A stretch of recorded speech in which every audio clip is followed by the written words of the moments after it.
lot of autistic individuals really struggle with change, and routine and sameness is really, really important to them.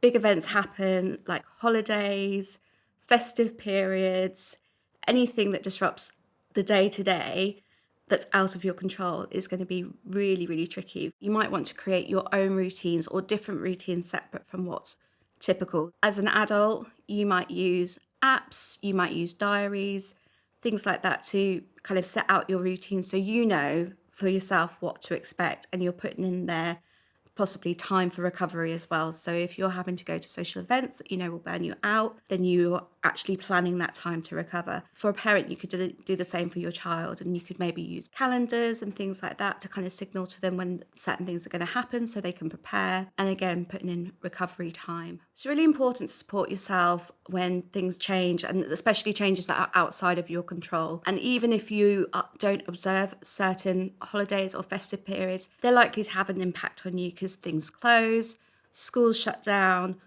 work goes on hiatus, so that is going to disrupt your routine. So by supporting yourself, it might be engaging more in activities that bring you joy and help regulate yourself. You might also need to be self-aware and kind to yourself in terms of attending things like work parties and things like that, and not succumbing to the social pressures if you know those sorts of things are going to burn you out. If you're supporting your child, it may be that you have to set expectations with your family.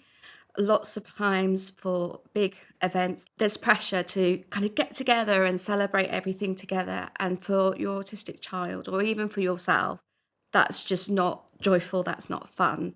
So again, you might need to have smaller family gatherings, so break those gatherings up, or you might need to limit the time that you're engaging, so you go for a short period. Another thing that can be difficult around times of holidays, celebrations, is behavioural expectations and social norms. So in this country, it's really typical to share presents during festive times. That can be a lot of pressure for an autistic person, because if you have difficulty with the unknown, that could be a really scary thing. You're thinking, someone's giving me a present. What if I don't like it? It's going to show on my face. It can be very anxiety provoking.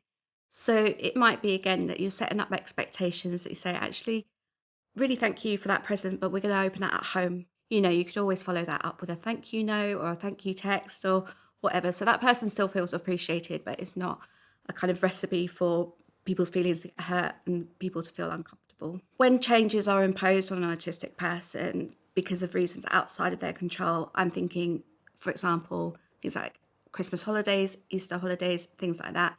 It's not only that things stop, like school or work, there's changes into the supermarket's laid out differently, there's more sensory input, so we tend to have more music, more lights, more smells, and all of that kind of thing. You also need to consider the impact of someone entering your space. So lots of times over holiday periods, people want to visit. And as a family with an autistic child or children, that can be challenging because you want to accommodate those people. But then for your child, that might be really difficult because they have to give up some of their space to make room for people coming in. Even making room for things like decorations can be a challenge. And, you know, that might disrupt where the train set goes or where their favourite toy lives. So there's a lot of change around these periods of times, and it can be really challenging for families and individuals to manage. So when it comes to thinking about changes, and particularly changes over holidays or festive periods, it's really important to take stock of how many changes that encompasses. To manage all of that, it's really okay to be an advocate for yourself or an advocate for your child, manage people's expectations, and set up your own routines and do things your own way that's comfortable for you.